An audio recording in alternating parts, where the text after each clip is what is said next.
কানপুরে বিস্ফোরণ, অন্তত ৮ জন আহত। কানপুরে মিস্ত্রি বাজারে স্কুটিতে বিস্ফোরণ, খেলনার বাজারে বিস্ফোরণের ঘটনা, আহত হয়েছেন ৮ জন।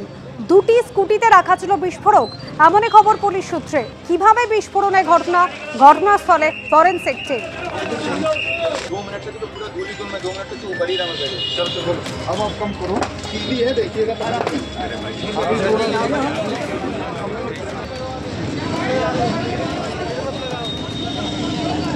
এই স্কুটিতে বিস্ফোরণের ঘটনা ঘটে, খেলনার বাজারের মধ্যে বিস্ফোরণ, ৮ জন আহত।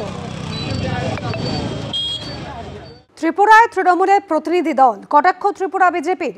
আগরতলায় বীরবাহা হাঁসদার জন্মদিন পালন, খোঁচা ত্রিপুরা বিজেপির।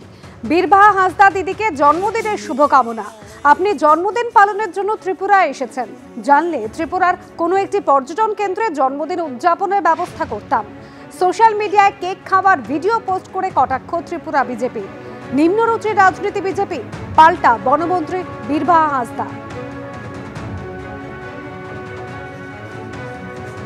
আমি বাড়ি থেকে যেহেতু 4:30টার সময় ভোরে বেরিয়েছি, আমার খিদেও পেয়েছিল। আমি ফ্লাইটে ওঠার আগে টিফিন করতে বসেছিলাম এবং সেখানে যে ছোট্ট একটা কেক, কাপ কেক, সেটা আমি টিফিনের জন্য নিয়েছিলাম। আমার জন্মদিনের দিনে আমরা যেহেতু এরকম একটা জায়গায় এসেছি, আমি আমার ভালো লাগার জায়গা থেকে আমি সবাইকে ওই ছোট্ট কেক থেকে আমি একটু খাইয়ে দিয়েছিলাম। ঠিক আছে, এইটা নিয়ে বিজেপি যে নোংরা রাজনীতি করতে পারে, এটা আমার মানসিক এতে মাথায় ছিল না। এবং এত নিম্নমানের রাজনীতি হতে পারে, এবং যারা এটাকে নিয়ে পোস্ট করেছে, আমি কি বলবো, তারা মানুষের পর্যায়ে পড়েও না।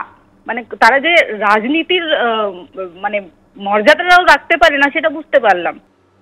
রত্ন আমদানির সময় আসলের থেকে বেশি দাম দেখিয়ে কোটি কোটি টাকা তছরূপের অভিযোগ। পশ্চিমবঙ্গ থেকে গুজরাট একযোগে 6 জায়গায় অভিযান চালালো এনফোর্সমেন্ট ডিরেক্টরেট। রত্নের দাম বেশি দেখিয়ে বিদেশে টাকা পাচারের অভিযোগ। পশ্চিমবঙ্গ থেকে গুজরাট একযোগে 6 জায়গায় অভিযান চালালো এনফোর্সমেন্ট ডিরেক্টরেট। সল্টলেকের এক ব্যবসায়ীর বাড়ি, মধ্য কলকাতার কিরণ শঙ্কর রায় রোডে একটি অফিসে তল্লাশি চালাতে পৌঁছলেন ইডি অফিসাররা। কেন্দ্রীয় এজেন্সির সূত্রে দাবি, রত্ন আমদানির সময় আসলের থেকে বেশি দাম দেখিয়ে কোটি কোটি টাকা তছরূপ হয়েছে। এখনো পর্যন্ত 350 কোটি টাকার লেনদেন মিলেছে বলে দাবি ইডি সূত্রে। কলকাতা থেকে 350 কোটি টাকা বিদেশে পাচার করার অভিযোগ, এবং কিভাবে পাচার করা হয়েছে, কিভাবে এই র্যাকেট কাজ করেছে, তার তথ্য সংগ্রহ করার জন্য আজকে সকাল থেকে কলকাতা থেকে গুজরাট, আহমেদাবাদ একসঙ্গে 6টি জায়গায় ইডি আধিকারিকরা ম্যারাথন তল্লাশি অভিযানে নেমেছে। ইডির সূত্রে দাবি, কয়েক মাস আগে ডিরেক্টরেট অফ রেভিনিউ ইন্টেলিজেন্স এর তদন্ত শুরু করে। তারা চার্জশিট জমা দেওয়ার পর মামলার তদন্ত ভার নেয় ইডি।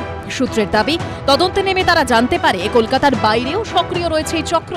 এই প্রেক্ষিতেই বিভিন্ন জায়গায় অভিযান চালায় কেন্দ্রীয় তদন্তকারী সংস্থা। প্রকাশ সিনহার রিপোর্ট, এবিপি আনন্দ, কলকাতা।